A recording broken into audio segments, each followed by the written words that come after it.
Welcome into Crossing Broadcast on a Monday. I'm Russ Joy.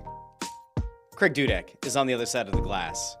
The man who makes Boku bucks to produce this show. He's going to be getting a workout today because it's a relatively manic-less Monday. It's not a very manic Monday at all. In fact, it's a marvelous Monday. The Eagles picked up a win. They held off Doug Peterson and the Jacksonville Jaguars. Jason Kelce smashed an asshole's phone. Joel Embiid allegedly punched a columnist, and then that was later proven to be inaccurate. It was instead a shove, but we'll get to that as well a little bit later on. Saquon Barkley with the craziest play you've ever seen in your entire life with a reverse hurdle. Oh, and by the way, DeVonta Smith makes an absolutely unbelievable, ungodly one-handed catch in the back of the end zone to secure that Eagles win.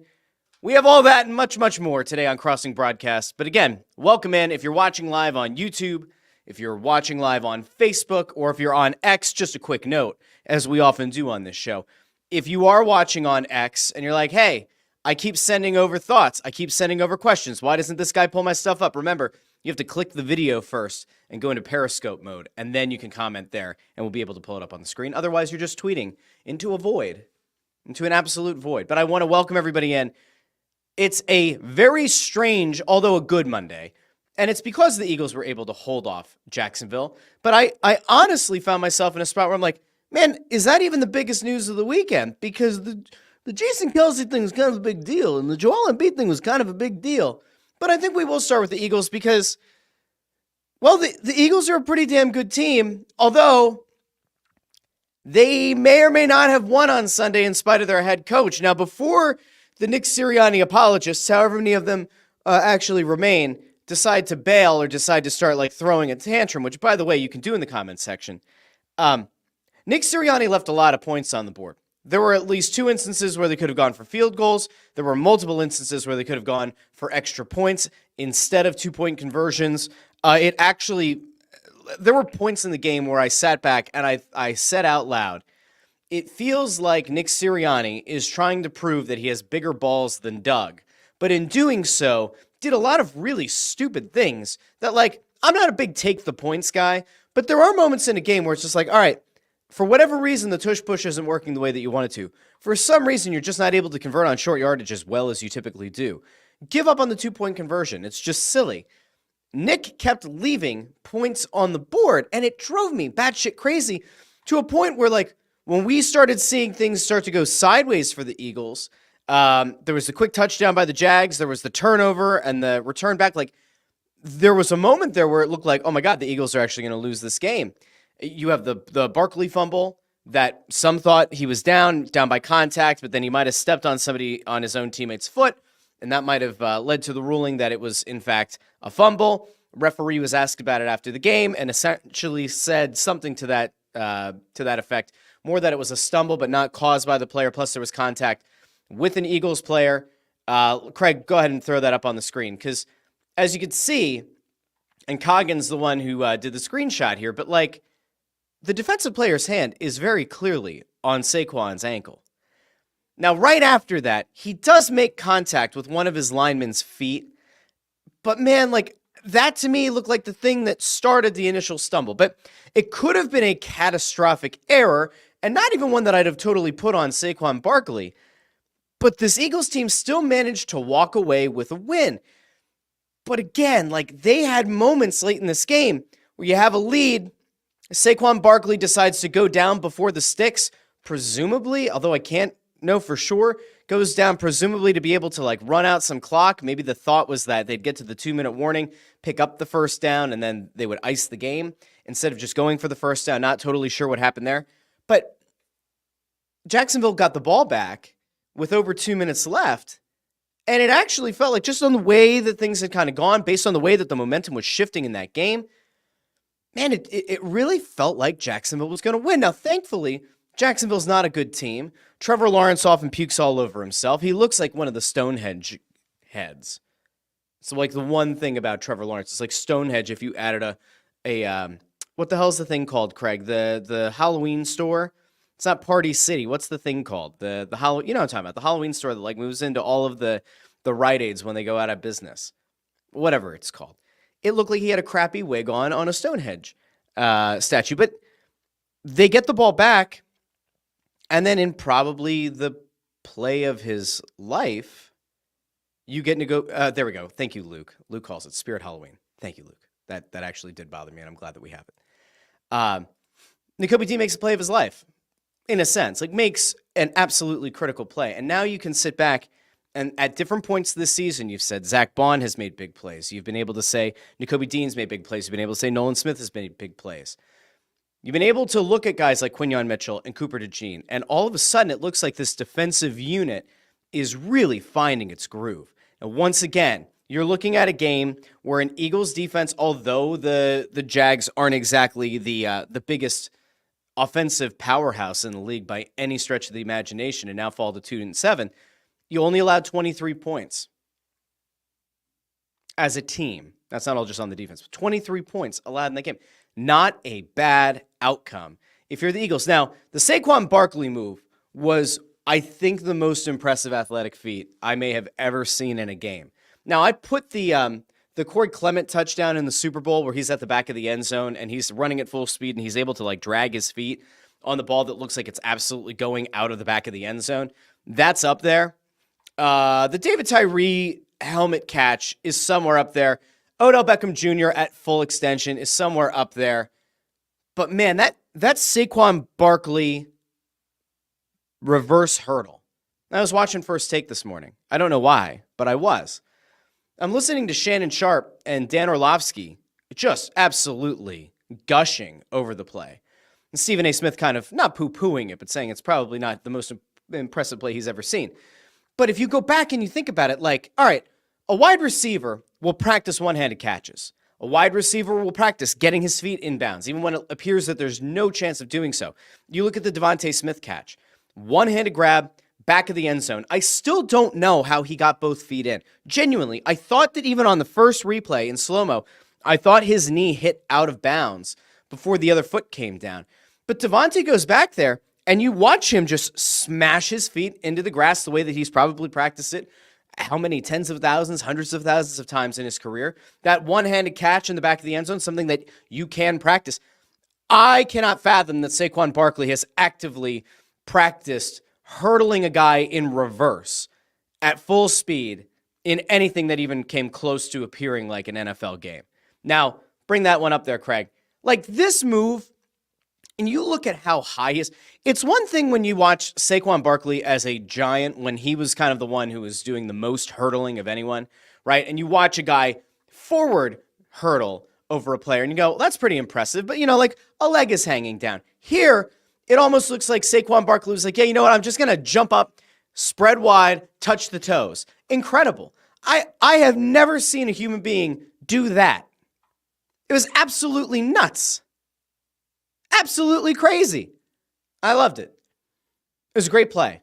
So you walk away with two highlight plays. You walk away with the Saquon play. You walk away with the DeVonta Smith play.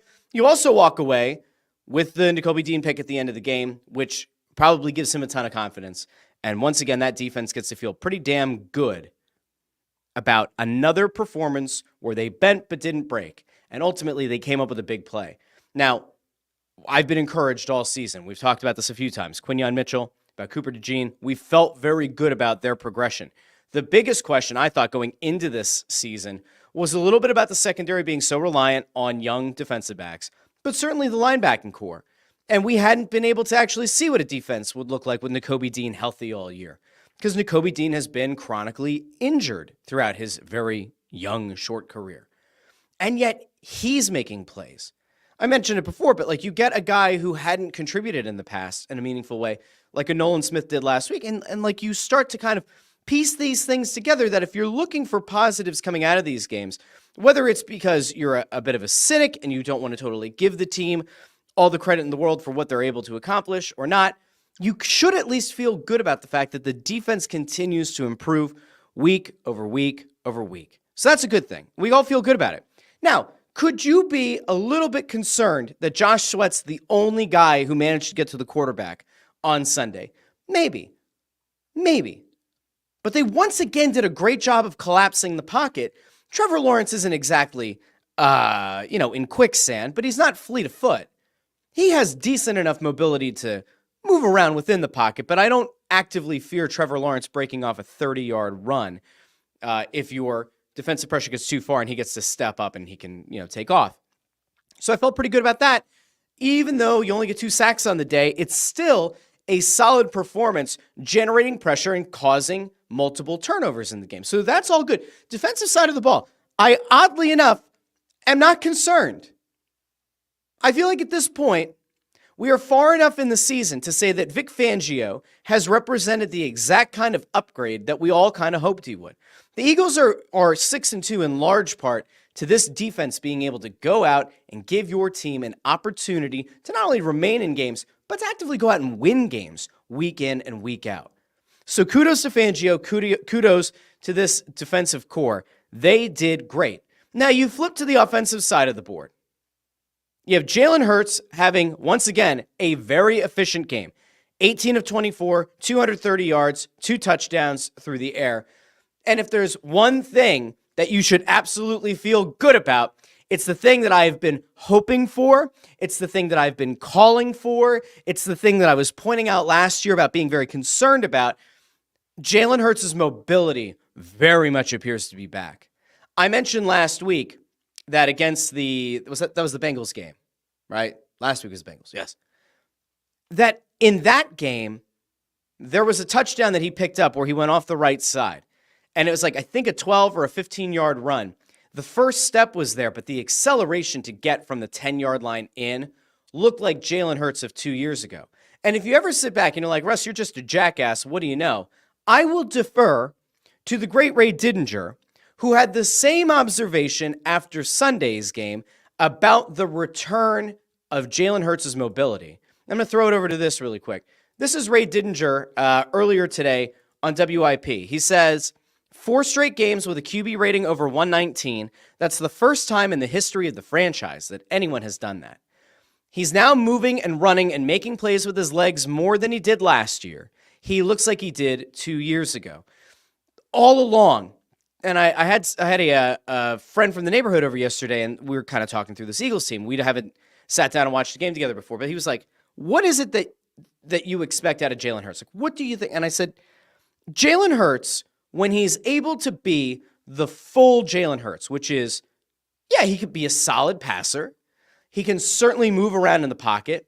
But the Jalen Hurts who has the ability to get to the edge and beat a lineman to the edge, to juke out a linebacker on the sidelines, that's the guy you need back.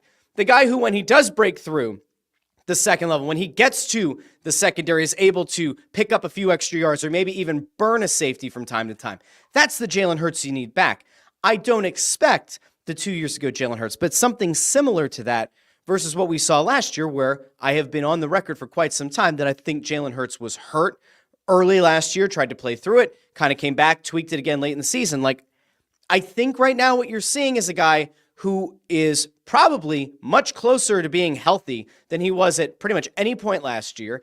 And some of the concerns that I voiced earlier this season about it looking like, not that he wasn't giving it 100%, but he might have been a cautious player, not allowing himself to really dive into the game 100%. Like, when you're hurt, when you lose the kind of time that he did, and when you do lose your mobility, and that obviously is going to be in your head whenever you do stay in the pocket, you're worried about guys taking you out at the knee. I think he's now getting back to the instinctual play that made him an MVP runner-up. Now, do I ever expect Jalen Hurts to go back and be in contention for MVP or to be second or third in MVP consideration? No. But in fairness, I don't think he has to be for this Eagles team to be a legitimate contender to win the NFC or maybe even win a Super Bowl. I don't think he has to be that guy.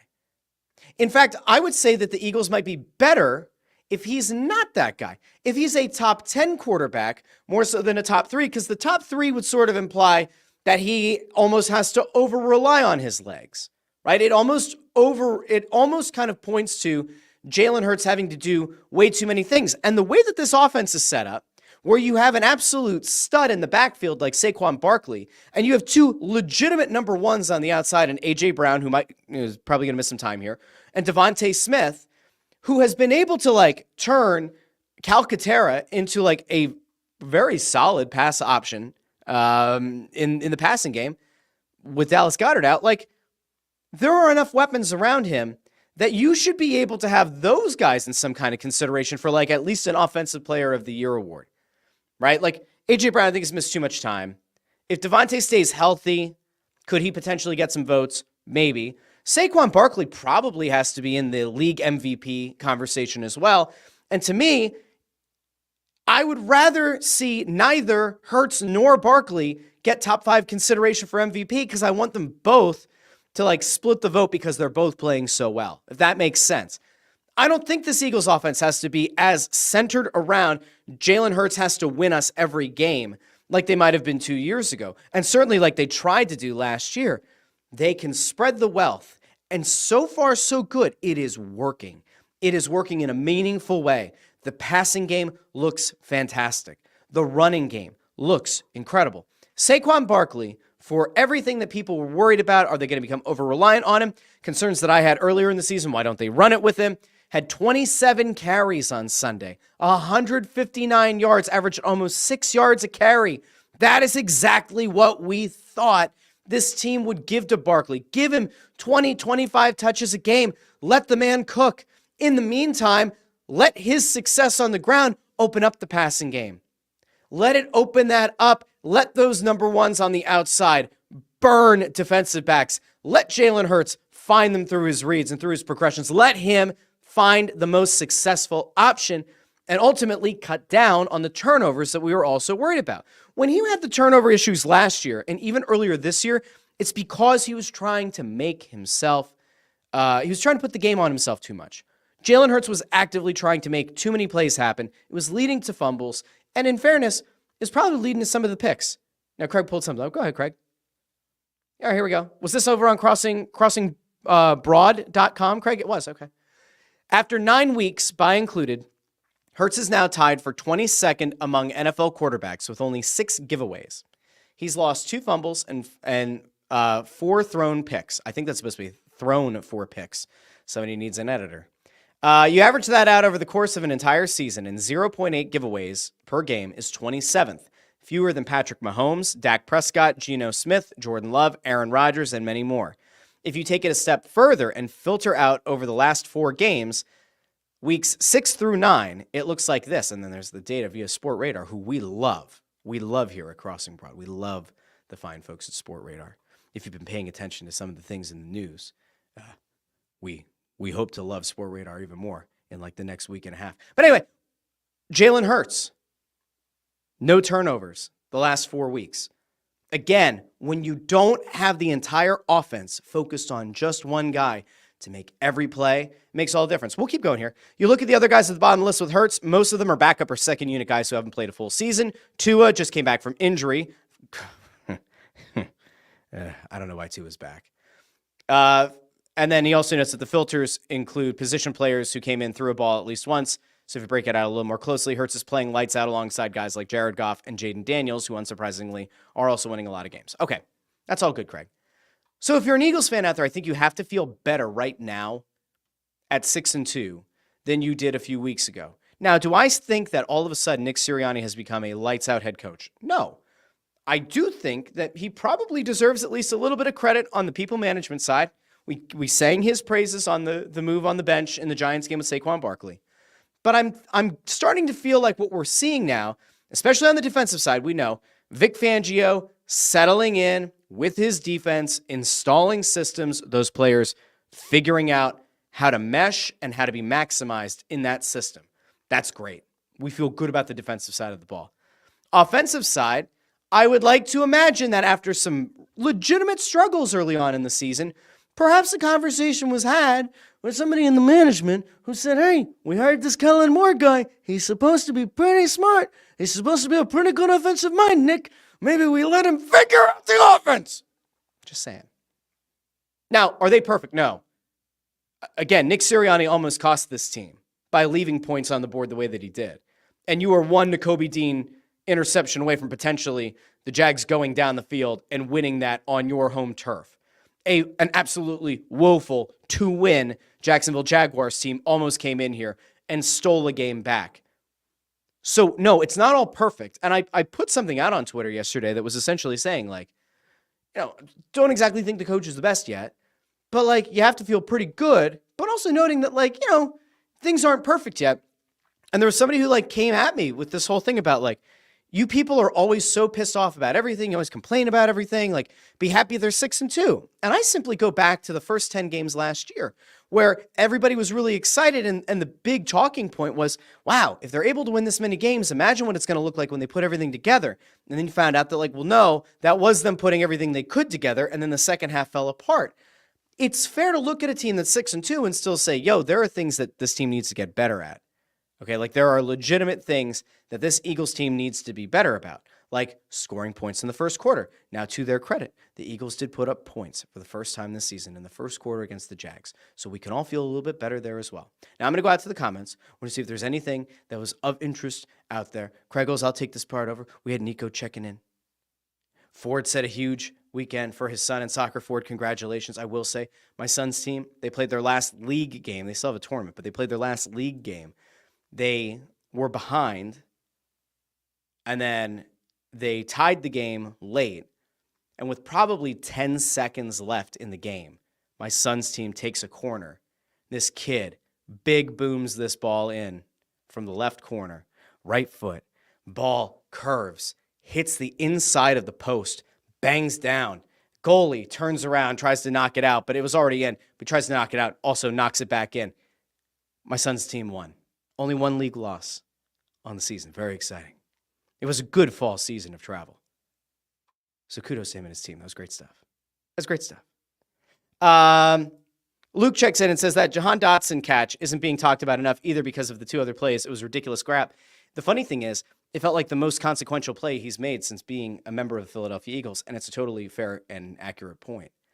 It was a huge catch. It blew the top off the defense. And it did fundamentally change that drive.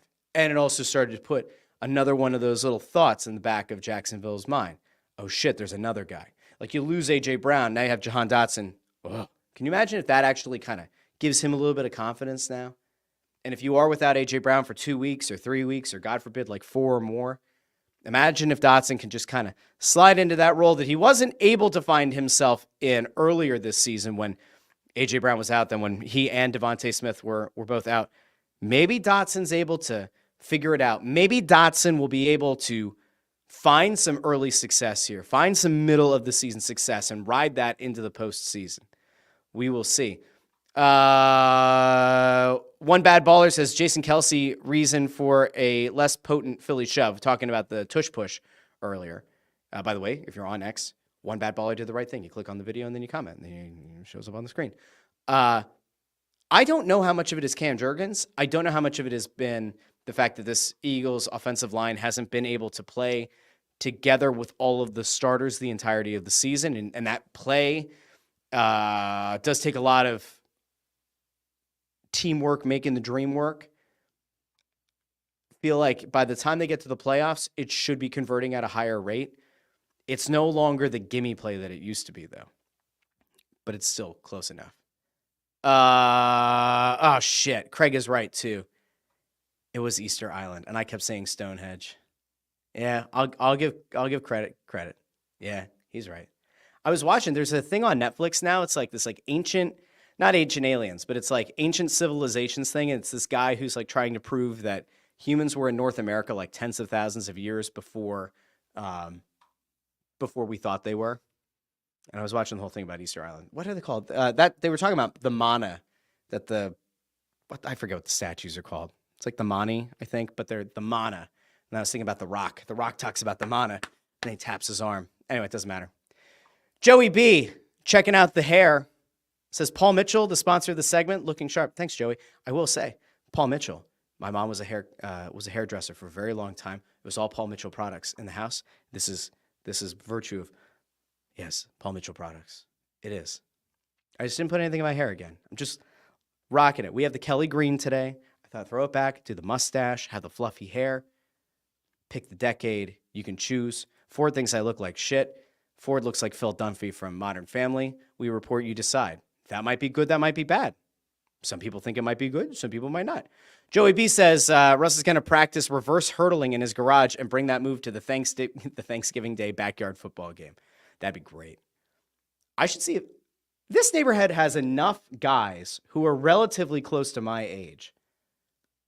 What if I convince them to do a Thanksgiving Day game? I mean, I wouldn't do particularly well. I certainly couldn't hurdle somebody, but I used to be quick. If I ramped up here for a couple of weeks, my foot, I think, is no longer broken. That bone in my foot, I think, is no longer broken, at least I hope. So I want to try to run a little bit. We'll see if I get the conditioning up, Joey. I'll see if I can get everybody else, okay? Ford was kidding. Now I feel bad. Although Phil Dunphy's not a bad-looking guy. Not a bad-looking guy. But it says Ringo Starr. All right. Joey B says Kincaid learned how to reverse hurdle after having kids. Reverse hurdling required him to get his drum set in the basement with all the kids' toys around. Yeah, you got to be very careful. I think you really, really have to be very careful with how much kids stuff you have around the drum set. Now, I haven't watched one of Kinker's drum videos in a while, and I will do a nice shameless plug here for Kinker, who would not do the same for me, but I'm a nice guy and I'm a team player, and so we'll do it anyway. We'll do it live. If you have been a Philadelphia Union fan, you will know, obviously, that Kevin Kincaid hosted what was for a long time the #1 rated Union podcast, and he's bringing it back for one episode tonight, 9 o'clock on YouTube. He's going to have Jose Nunez as the guest, 9 o'clock tonight on Crossing Broad's YouTube channel. You can go and set the notification for it. So if you're looking for Union talk, Kinker's bringing it back tonight. So go tell all the Union fans, go tell everyone you can find that it's going on tonight. But Kinker's going to be getting behind a mic and talking about some Union stuff. So there you go. Nico, point out the Russ stash. Let's see. Anything else? Catherine Ann says, why do you think the Jags were getting away with lining up offsides for all of our tush pushes? I don't know. I don't have a good answer for it. The only thing that I can think is that it's not that refs go into it thinking all right, it's kind of a gimme play for the offense. Let's let the Jags figure out a way to maybe neutralize it. I don't know. It could just be positioning of the refs themselves. I don't know. It does feel like the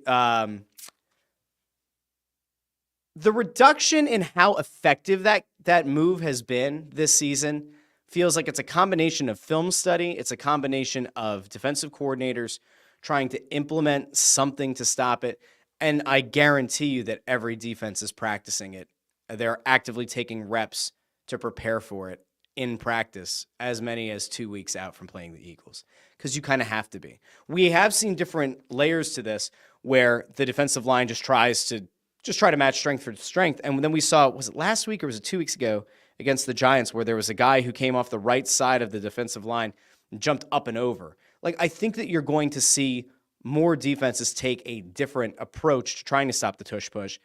And as the Eagles, kind of go into short yardage situations, you have seen them a few times now where 3rd and 1, they're going for it because they're trying to give themselves 2 opportunities to convert it. Whereas last year, it would have just been on 4th down because they know it's virtually a guarantee to get there. I don't know. It's a shame in one sense because that was a guaranteed conversion for you in the past, and it's not at this point. Amy checks in. It was the Moai. The Moai are the names of the statues. See, we've had an educational show today. All right, we know the difference between Stonehenge and Easter Island and the Moai and the Mana.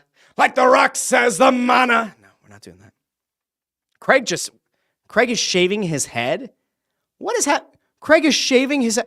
He's tattooing himself with Samoan tattoos. He's joining the bloodline. By God! Okay. Connor Allen says, the Thanksgiving games this year absolutely suck, so it might be better to do. Oh, no. What is this?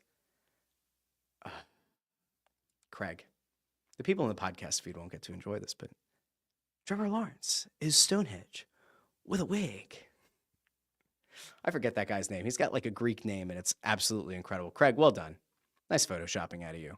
I was wondering what you were doing there. Your face was very concentrated for a little bit, and that typically happens as you pull up a video. Anyway, I want to go from the Eagles game, which we all feel good about. Let's transition this because now we have to go to 2 things that happen away from the court, away from the field. I'll drop this one little positive on the field, on the court. It appears as though the Sixers are preparing for Paul George to be in the lineup tonight. That was reported overnight. it looks like he's going to be in the lineup against the Suns tonight, per Shams. So we're going to at least get to see what this offense looks like with Tyrese Maxey and Paul George together. Couldn't happen at a better time. And if you're the Sixers, from a PR perspective, it probably couldn't have happened at a better time. We're going to talk about the Sixers here in a second, but first we're going to go to Jason Kelce, former Eagle, got into it up at Penn State, a game where people like me who are rational knew Penn State were not going to win that game. Went into the Press Row show, our beloved intern Andrew, huge Penn State fan, wore the Penn State polo shirt. Security guard, as I was going up the elevator, said he was so disappointed he had to work because he's never missed a Penn State-Ohio State game before. And I said, you're kind of lucky that the Flyers are playing because it's going to prevent you from having to suffer through that game. And he was like talking a lot of smack. And I said, hey, just out of curiosity, is James Franklin still the coach? And the guy goes, yes. And I said, and there's why they're not going to win. And Penn State lost. This is not surprising. But in the midst of all of this, Jason Kelce gets harassed by a Penn State student, or at least somebody who was at Penn State who it appears may have been a Penn State fan or supporter.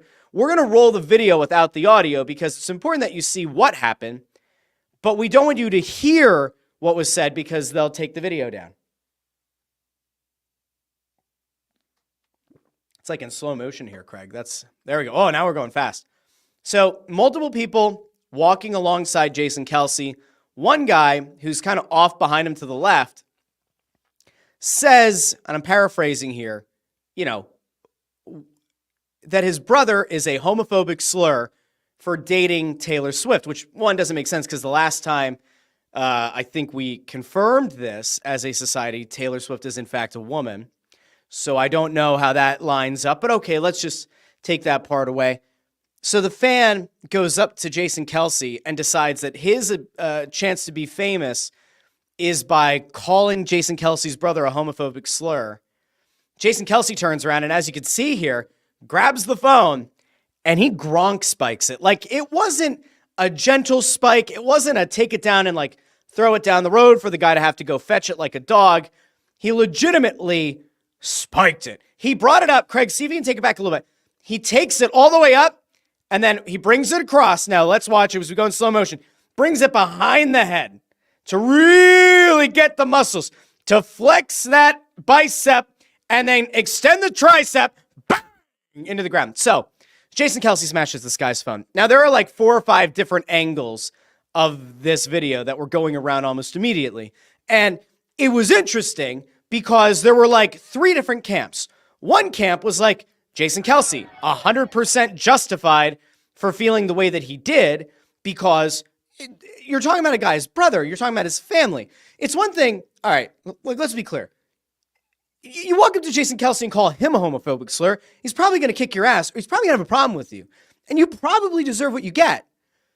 You're talking about his family, so here's it from another angle. There it is, bang! Smashes it down, and then he snatches it again. This is actually the more remarkable part. He smashes it, picks it up, also doesn't lose the grasp on his, I'm guessing that's a 12-pack of Garage Beer. He's grabbing the garage beer. He doesn't break the handle on it at all. Smashes, picks it up, and then starts walking. So the 3 camps were as follows. 1, Jason Kelce was justified. You can't say that to a guy. You can't come up to him and do any of that. Totally justified. There was another side who said Jason Kelce needs to have security. He needs to not engage in this. He's going to set him up for a lawsuit. There was a third section, which I could not, I guess I shouldn't have been surprised that it happened. But there's a third camp. The third camp was, well, Jason Kelce was justified in being upset because somebody used a homophobic slur about his brother. But Jason Kelce was very wrong because he turned around and he said, who's the slur now? And that camp was very offended then that Jason Kelce resorted to using the slur back at the person. So you had 3 camps. Now, where you fell is up to you. I'm not surprised, and I don't think that if you go up to somebody like that and you decide that that's your moment and that's what you want to do, I guess you could sue Jason Kelce. I guess you could try to reach out to his PR team and try to get a new phone and maybe get some kind of a kickback to not like pursue legal action. But then you have to put your name on the public record as being the person who went up to Jason Kelce and threw a homophobic slur his way, which, like, I'm just saying, if you did that, it's going to be pretty high profile, and it might impact your employment opportunities going forward. So pretty stupid move by the Penn State fan there. And this wasn't even after the game. I believe this is leading up to the game. This wasn't even before James Franklin lost another top 5 game, top 10 game. Now we're going to go over here to PD Seigel. I'm sorry if I got that wrong, because that could be like PD Seagull. I don't know. You're going to have to let me know. But this person comes in and says, Kelce 100% justified, Embiid 90% unjustified. So we're now going to transition from the off-the-field issue with Jason Kelce to the off-the-court issue with Joel Embiid. Now, if you've been paying attention for the last few weeks, we knew that Marcus Hayes wrote something that he probably should not have written, and that Marcus Hayes went with a low-road lead to a story not that long ago about Joel Embiid not being ready for the start of the season. Now, mind you, Marcus Hayes has found himself in hot water before. He found himself in hot water last year when he wrote the story that was, I'm trying to remember what the name of the story was. I found it, here we go. The Eagles have a problem. It wears number 11 and it wears headsets and it's tearing the team apart. You may remember this from last year, and A.J. Brown kind of called it out. This was the thing that sort of stoked the fire about, like, does A.J. Brown really want to be here? It was Marcus Hayes' story. Marcus Hayes, somebody found from 2013, accused Ken Griffey Jr. of using performance-enhancing drugs. Jim Adair once wrote, for Crossing Broad, Marcus Hayes wrote a whole column about something Brett Brown didn't say. He wrote, Sixers plan to sit Joel Embiid early and often. They should give fans refunds for games without him. Marcus Hayes writes a lot of stuff. Marcus Hayes is a columnist. I did a whole breakdown of this over on the Russ Joy Show. If you haven't seen it, you can go watch it. It started to pick up some traction, oddly enough, right after Joel Embiid shoved Marcus Hayes. People started finding it. But I did the whole breakdown about everything that he wrote. Now, Craig has it here, so I want to make sure that we bring this up. Craig, zoom in on that Johnski right there real quick, or just click on the image. So Marcus Hayes, about a week and a half, 2 weeks ago, wrote this lead in a story about Joel Embiid missing the start of the year. Joel Embiid consistently points to the birth of his son, Arthur, as the major inflection point in his basketball career. He often says that he wants to be great and to leave a legacy for the boy named after his little brother, who tragically died in an automobile accident when Embiid was in his first year as a 76er. It's an interesting start. Let's see where it goes. Give the benefit of the doubt. Well, in order to be great at your job, you first have to show up for work. Embiid has been great at just the opposite. Now in his 11th season, he consistently has been poor condition. This poor condition apparently seems to have delayed his debut this season. Embiid won't play in Wednesday's opener, and I think it goes on to say for the first week of the season. So the issue that people had was, why the hell did Marcus Hayes feel the need to invoke the name of Joel Embiid's son, who, by the way, in the original story, the image was Embiid, his son, and I think his wife. If it wasn't his wife, it was another woman, but it was Joel Embiid and his little son, who's not like 14, all right? It's not like I'm saying that there's like a version of this where it's more acceptable if the kid is like high school age, but like it's a real little kid. This is like not even low-hanging fruit. This is like, you just don't go there. There's no reason to go there.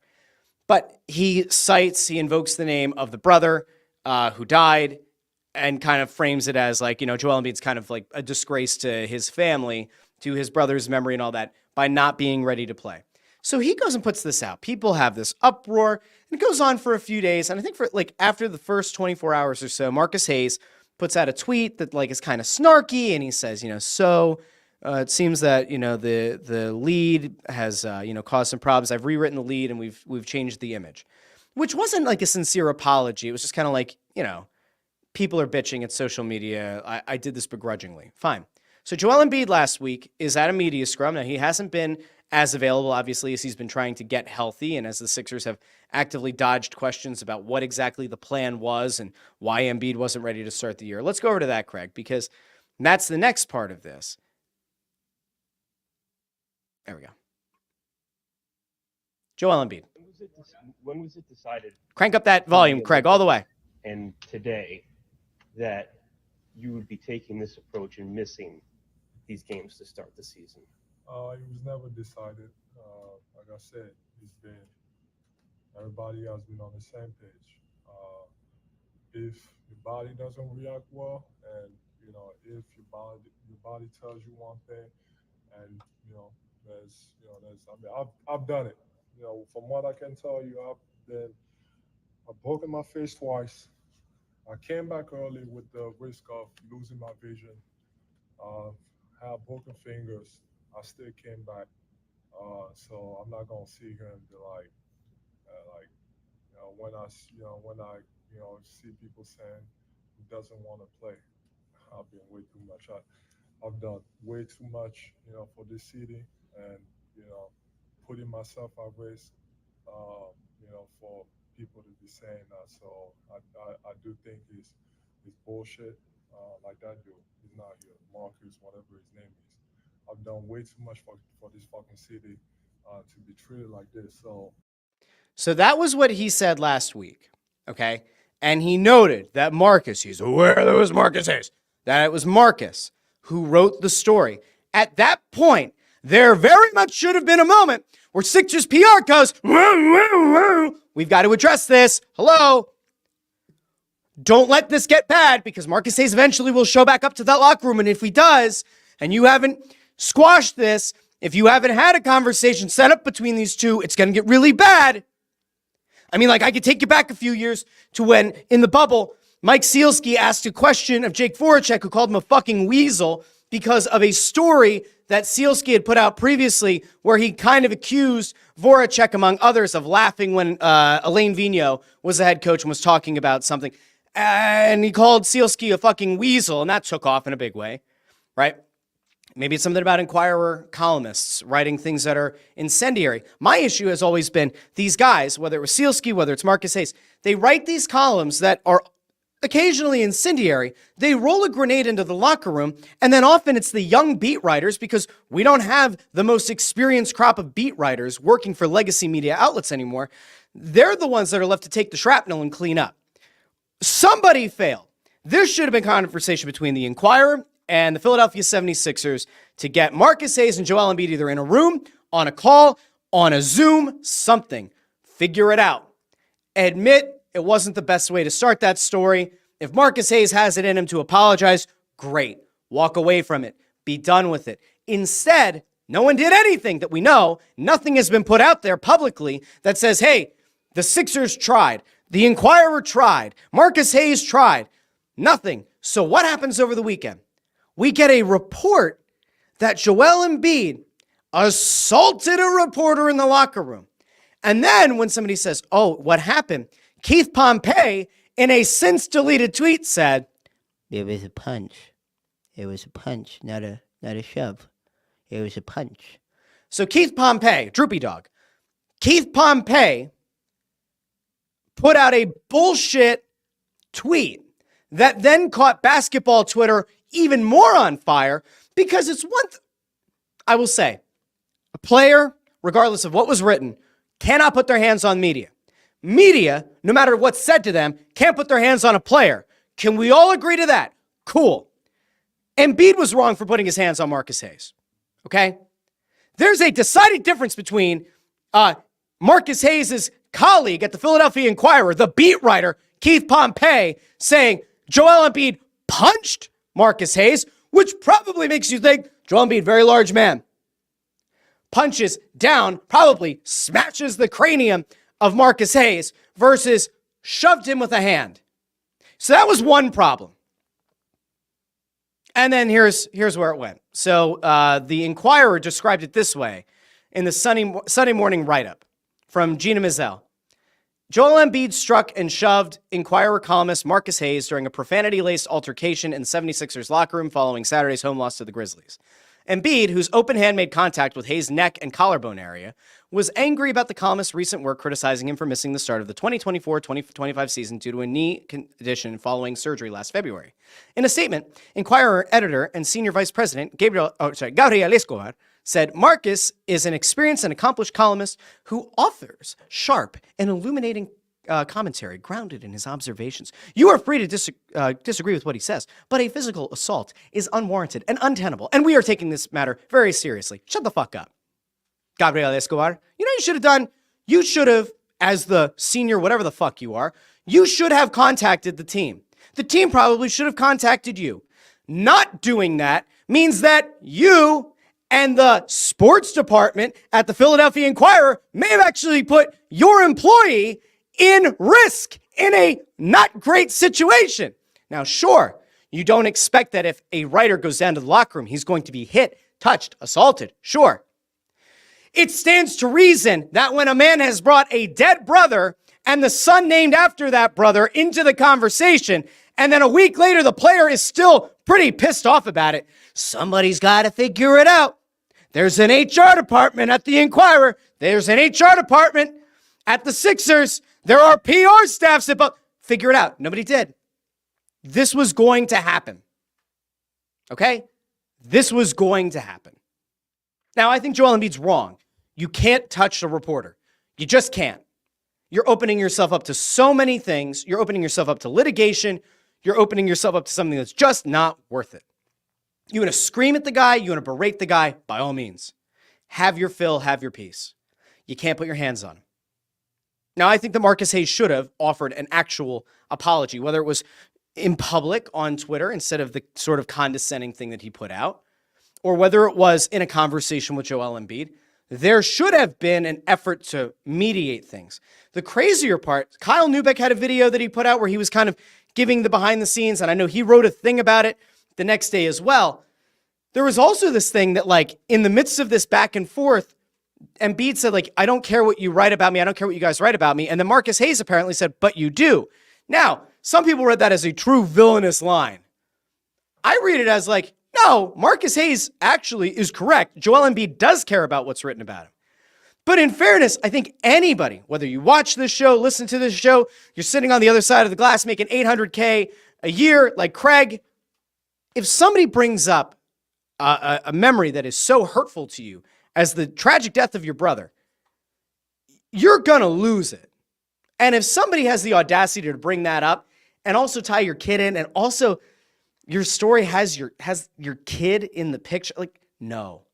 There are too many layers of editorial protection here that should have stopped that piece, that should have stopped that before the lead was published, that should have stopped that image from being published. I don't know what they were thinking at the Inquirer. But again, Embiid can't touch the reporter. It doesn't work like you can't do it. Now, I did think it was funny over the weekend, and I will probably wrap it on this. It was very interesting for me to watch how some people in the media approached breaking down what happened. Because there are people at WIP where I think Marcus Hayes still does some shifts or had been doing some shifts. They were backing Marcus Hayes emphatically. Many of them were. I think that if your coworker makes a mistake, you're totally within your rights to defend them. But you also have to be honest about the situation itself. Marcus Hayes was not infallible in this situation. He was not without sin in this situation. It was a very poor journalistic thing to do what he did and to write what he wrote. Does he deserve to get whacked over it? No. Does he deserve an absolute tongue lashing? Sure.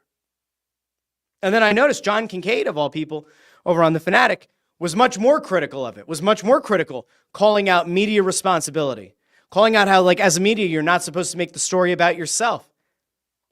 I mean, this is like 2 weeks from the time that was written to when, like, the shove was thrown. It was about 2 weeks, or maybe 10 days, 11 days. There was a lot of time in there where a lot of people failed along the way between that post getting out, that piece getting published, and Embiid talking to the media, and those two being face-to-face in the locker room. And just as an aside, when these columnists write this stuff, and they're kind of given this protection of, well, they're not beat people, they're not beat writers, they are columnists, they are going to use more colorful language, they are going to try to get more emotion out of you than a beat writer, then they should have to go and answer for it in person. If you write a highly critical piece, you should be in the locker room, if not the next practice and the next game. And if that player or that person in the front office or that coach wants to have a conversation, you can have that conversation.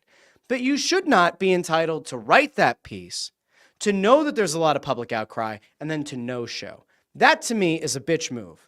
And hiding behind, I'm a columnist, doesn't do it.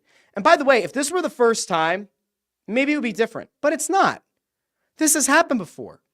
This is a repeated offense by this writer, going about things in a way that are at the very best, if you want to be really kind, journalistically inadvisable. On a human level, it was a dog shit thing to write. Now we'll, I guess, find out if there's going to be any legal action taken. The league is investigating. They had to investigate why Joel Embiid wasn't playing to start the year. They essentially fined the Sixers for lying to the public about Embiid being healthy. Now they're under investigation again because of this. He'll probably miss time. Ford is right. Embiid will be suspended, which will help him rest for the start of the season. Oh, wait, the season did start. Like, they're talking about how Embiid was getting ready to ramp up, and now he's probably going to miss some games. Now, I'm going to go back out over here really quick because some people in the comments had some thoughts out there. Joey B says, Jason Kelce showed complete composure not to knock the guy out. I applaud him in the phone spike. Sean C says, Embiid shoving Hayes was how I learned that Elton Brand still works for the Sixers. Let's see. There's some other stuff here about Kelce. Sean C says, Keith Pompey is a bit of an idiot too. He blew this up and is facing zero blowback. That to me is almost like a suspendable offense.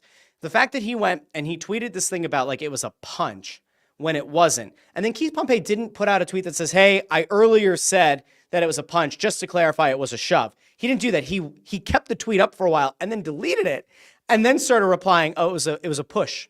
He pushed. He got rid of the punch tweet and then never addressed it. Ford thinks that Marcus Hayes is a dickhead. Says he used to watch him on DNL, Daily News Live on Comcast Sportsnet. He was straight up rude and acted like an a-hole all the time to his colleagues on the show. There was actually a video that was going around.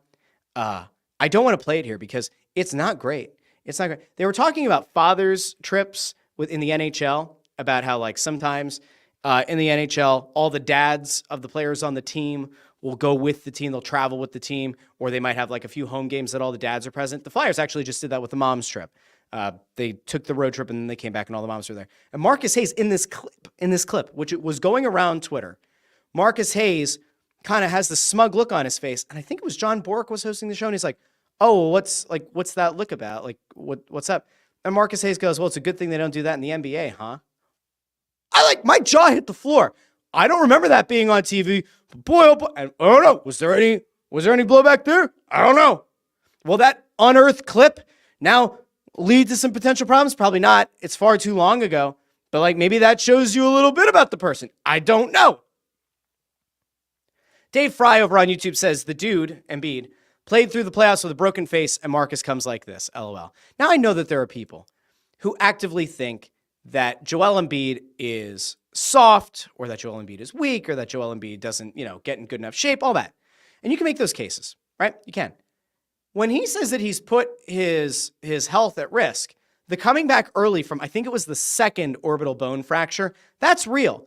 When we saw him, it was last year, right? Where he had like the paralysis of the eyelids where like it was really freaky. It was weird. And we all were like, holy shit, he can't blink out of that eye. Like that's not good. Like that is putting himself at risk. That's legit. Now, just because he makes millions of dollars, that doesn't mean that he doesn't have to still he wasn't putting himself at actual risk. You go blind, you go blind. There's no coming back, right? Like that's not happening. I saw that, I think it was in the Kyle Neubeck piece, there was kind of this allusion to the fact that he was saying that the sacrifices that he's made might also imply the sacrifice of not seeing his brother before he passed, that it had been 3 years from the time that Joel Embiid had seen his brother in Cameroon before he came to the States, and when his brother was killed in that automobile accident, and that in some way, him not getting to spend that time together was a sacrifice. Might be a little bit of a stretch, but okay, we could still go with that. Ultimately, he had an NBA career. He didn't get to see his brother. That NBA career, he was training, trying to get back healthy, couldn't fly back to Cameroon, presumably, didn't get to spend the last few years with his little brother. That is something he'll never get back. Millions of dollars can't bring that back. Millions of dollars can't bring his brother back. He gives his son the net.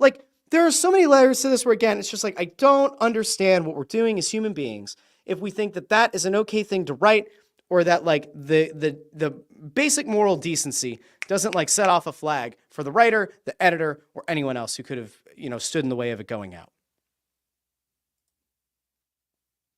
Peter Siegel says, I don't personally believe Hayes intentionally mentioned Embiid's dead brother to also say that Embiid was letting him down as well. However, it was irresponsible of Hayes to leave that open to I think this was going to be to interpretation. And says that this was a fair take on the matter. Thank you. Okay. I'm good to be done for today. I'll be back Tuesday morning, 8:30 a.m. on the Russ Joy Show. If you haven't done so already, you can head over to that channel on YouTube. If you subscribe, when we hit 500 subscribers, which we're getting closer to, you hit 500 subscribers, I'm going to give away a jersey of a random viewer subscriber's choice. So if you subscribe to the channel, within 7 days of hitting 500 subscribers, I'm going to put everybody's name into like one of those fun little spinny randomized wheels. And whoever wins is going to get the jersey of their choice worth up to $175. If you haven't done so already, go over to the Russ Joy Show YouTube account, subscribe there, ring the bell so you get notified. It's every Tuesday and Friday at 8:30 a.m. So I want to thank all of you for checking in. I will be back probably on Thursday with Kinker on this show. And in the meantime, you can go find me over on the Russ Joy Show. And I believe we'll have an episode of Snow the Goalie coming out this week as well. So I want to thank everybody. Thank Craig on the other side of the glass. I will talk to all of you very, very soon. Thank you so very much for checking out Crossing Broadcast, and we will talk to you very soon.